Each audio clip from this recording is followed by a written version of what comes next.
Olá, bom dia, bem-vindos ao último episódio, não deste podcast, não vai acabar, pelo menos não quero que acabe já, mas sim desta pequena série sobre como se faz um livro. Comecei na sexta-feira, continuei ontem e hoje será o último destes 3 episódios e depois vamos continuar. Há pouco estava a olhar para aqui as minhas notas sobre o que dizer nesta semana e tenho aqui algumas ideias, espero que goste dos episódios que vêm aí. Esta série de 3 episódios eu gostei muito de a fazer, ou melhor, estou a gostar, porque ainda falta um terço, que é este episódio, mas não sei se não prefiro mesmo ter um tema diferente em cada dia. No fundo há este gosto por olhar para a diversidade dos livros e também daquilo que os livros nos dizem. Mas pronto, esta série vai terminar. Vou falar sobre os últimos 5 passos. Eu falei dos primeiros 5 nos primeiros episódios e agora vou tentar pôr todos os últimos 5 neste episódio. Curiosamente, eu hoje tive os primeiros relampejos da primeira etapa de um novo, da primeira etapa que eu falei na sexta-feira de um novo livro. Tive aqui uma ideia para um livro que não sei se se vai concretizar. Para cada livro que chega ao final, provavelmente há 20, 30, 40 que estiveram na cabeça de quem escreve, mas nunca de lá saíram, ou então passaram por alguma das fases seguintes, mas não ficaram por aí. Vamos lá ver o que é que acontece. Não vou já dizer, tenho ainda aqui pensar um pouco, mas tenho esta ideia. Mas pronto, antes que fique sem tempo para falar dos 5 passos que faltam, portanto, o primeiro será a ideia, o segundo a escrita, o terceiro a edição, o quarto passo a revisão e o quinto a edição gráfica. Ora, o sexto será, depois do PDF estar criado, o sexto é a própria impressão. Esta é a parte de todo este processo que eu conheço menos. Aliás, esta e a seguinte, da distribuição. Esta fase da impressão é aquela que eu conheço menos e gostava de conhecer mais. Já pensei várias vezes em pedir ao meu editor principal, digamos assim, já trabalhei com outros, mas o editor principal é o Manuel Fonseca, da Guerra e Paz. Já pensei em pedir-lhe se não se importa de me levar a uma gráfica para ver os livros a serem mesmo criados. Nunca o fiz, mas talvez seja agora a oportunidade depois de ter feito este episódio. Olha, depois da impressão, que é um processo mecânico, claro que parte daquele PDF para depois ficarmos com os livros em papel. Os livros têm de ser impressos, têm de ser cortados, têm de ser colados, a capa tem de ser posta, enfim, o processo não é fácil.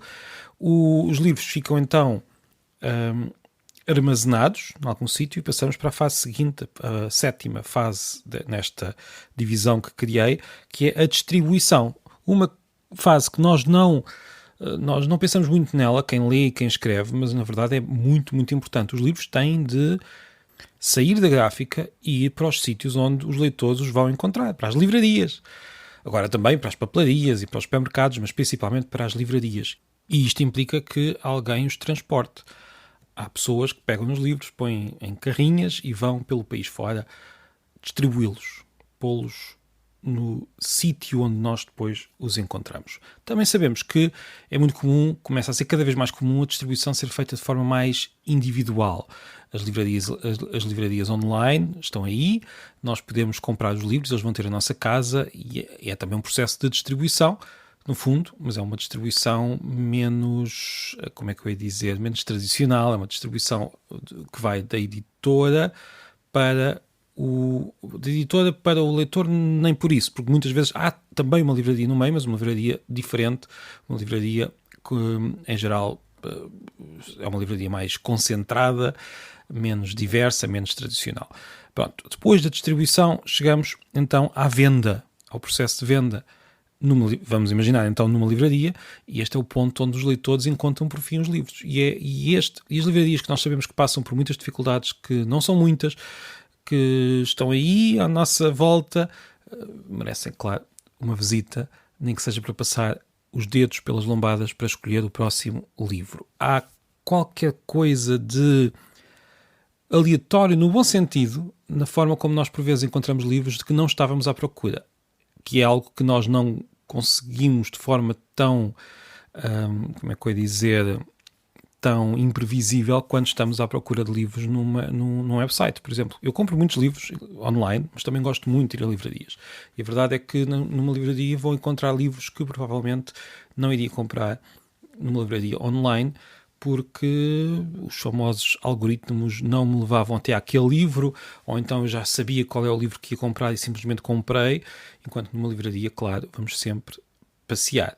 Por isso, esta fase da venda, que é a oitava, nesta minha lista de 10 fases, é muito, muito saborosa, se quisermos. Já agora, quando o leitor compra o livro, está a dar dinheiro pelo livro, e este dinheiro vai ser distribuído por todas estas pessoas, entidades que participaram, pelo autor, pelo editor, pelo revisor também. O revisor já foi pago em geral, o que vai receber não depende das vendas, mas também uma parte daquele valor é para pagar este serviço. Mas temos o autor, o editor, quem distribui, já agora, quando eu digo editor, aqui estou a falar de toda a editora, todas as pessoas que trabalham para a editora, quem distribui, quem vende, aquele valor vai ser dividido por todas estas pessoas. E pronto, chegamos à nona etapa, que é, para quem lê o livro, a mais importante. Uma etapa a que muitos livros não chegam, mesmo depois de vendidos, que é a etapa da leitura. Depois de ser comprado, um livro, muitas vezes, nem sempre, mas muitas vezes, é lido. Pode ser lido de ponta a ponta, pode ser lido só aos saltos, pode ser lido ali só ao início. Nós já tivemos um episódio logo dos primeiros em que falámos dos vários tipos de livros que temos nas estantes. Alguns são lidos só um pouco, outros nem sequer são abertos, mas muitos são, de facto, lidos de início ao fim, de fio para fio. Agora estava a pensar se seria a mesma expressão. Às vezes, enfim, já estou cansado, estou a gravar isto ao final do dia e de repente, por algum motivo, a expressão de fio para fio soa muito estranha. Será que eu estou a dizê-la mal? É do cansaço. Pronto, não interessa. Temos então aqui esta nona etapa da leitura. E agora, qual será a 10ª? Talvez me perguntem, ou talvez quem me está a ouvir esteja a perguntar-se, mas o que é que falta depois da leitura do livro? Já tivemos, vou repetir, a ideia, a escrita, a edição, ou seja, aquele diálogo entre quem edita e quem escreve, a revisão, a criação gráfica, a impressão, a distribuição, a venda, a leitura e agora? Agora temos a fase do diálogo, se assim quisermos, do diálogo do livro ou melhor, do diálogo dos leitores com quem escreve o livro. Claro que nem sempre é possível. Muitas vezes quem escreve o livro já não está cá para dialogar. Quando eu digo diálogo aqui, estou a falar de coisas como as críticas que aparecem, aquilo que as pessoas escrevem sobre o livro, mas também os contactos dos leitores com os autores, nas sessões de autógrafo, nas sessões públicas, às vezes por e-mail, ainda de vez em quando por carta. Às vezes os autores respondem, nem sempre, mas às vezes respondem. Depois há sessões de divulgação. Este diálogo também é importante. E há ainda um outro diálogo, muito mais lento, mas muito, muito interessante, que é o diálogo dos livros uns com os outros. Ou seja, os livros têm sempre livros por trás, têm sempre influências, têm sempre respostas a outros livros e têm perguntas que vão ser respondidas por livros futuros, estão em constante diálogo. Isto acontece na literatura, acontece em todos os géneros.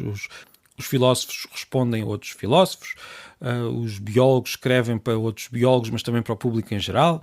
Os historiadores, por vezes, estão a escrever um livro para mudar um pouco a visão da história que outros tinham, então para resumir o que muitos outros disseram.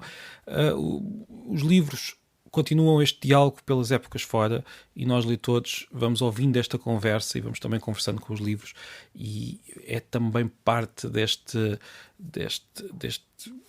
jogo, se quisermos, deste jogo que eu acho que é muito saboroso, se quisermos, e é também muito útil, mas mais do que útil, às vezes é inútil, no bom sentido. Às vezes é só porque gostamos de ver este diálogo, de ouvir, participar um pouco aqui à nossa escala de quem está a ler, e no fundo de fazer parte deste teatro humano que já vem de há muitos milénios, pelo menos de há 5 milénios, desde que existe escrita. Claro que a maior parte das populações dos seres humanos durante estes 5 milénios, a maior parte das pessoas não fez parte deste diálogo, não se conseguia ler. Hoje nós temos a possibilidade, quase todos, de participar nesta história. Nem todos o fazem, mas quem o faz sabe como é bom ouvir as vozes de tantas pessoas ao longo de tanto tempo e passar uns bons minutos, se for preciso, na praia ou à beira da piscina, a ler o que foram dizendo uns aos outros os grandes escritores e os grandes ensaístas e filósofos e por aí fora do mundo inteiro. Quer dizer, do mundo inteiro nem sempre. Nós sabemos que temos sempre algumas limitações geográficas e sociais, mas vamos deixando de lado algumas dessas limitações e vamos começando a ouvir com mais atenção cada vez mais pessoas, porque também se faz também é bom tentar, isto é algo que eu gostava de falar num destes episódios, tentar por vezes desviar-nos daquilo a que estamos habituados e procurar livros diferentes e, enfim, territórios diferentes por onde ler. E é também disso que vou tentando falar aqui neste podcast. Vou tentando apresentar livros muito diferentes uns dos outros. Ainda não consegui da maneira como eu queria, estamos a começar ainda, isto ainda é só o segundo mês deste podcast, mas é também para isso que ele serve, para apresentar os livros de forma o mais alargada possível, mas também sem esquecer o prazer que é abrir um livro. Lá está, à beira da praia, à beira do mar ou à beira da piscina, num destes dias de verão. Pronto, por hoje ficamos por aqui. Espero que tenham gostado desta pequena série sobre como se faz um livro. Muito ficou por responder. Aliás, eu tenho perguntas para responder. Eu sei que houve pessoas que me enviaram essas perguntas, mas como já vamos aqui nos 12 minutos, eu vou deixar essas perguntas para amanhã. Vou começar o episódio com a resposta. Não foram muitas, tive uma pergunta assim mais concreta que eu gostava de responder. Tentarei responder amanhã, mas se ainda tiver perguntas para fazer, envie-me e amanhã eu tentarei responder. Ao longo desta semana vou ainda tentar revelar quantas pessoas é que têm ouvido este podcast todos os dias. Por isso, fique por aí para saber quantas pessoas é que o acompanham a ouvir este podcast. Obrigado e até amanhã.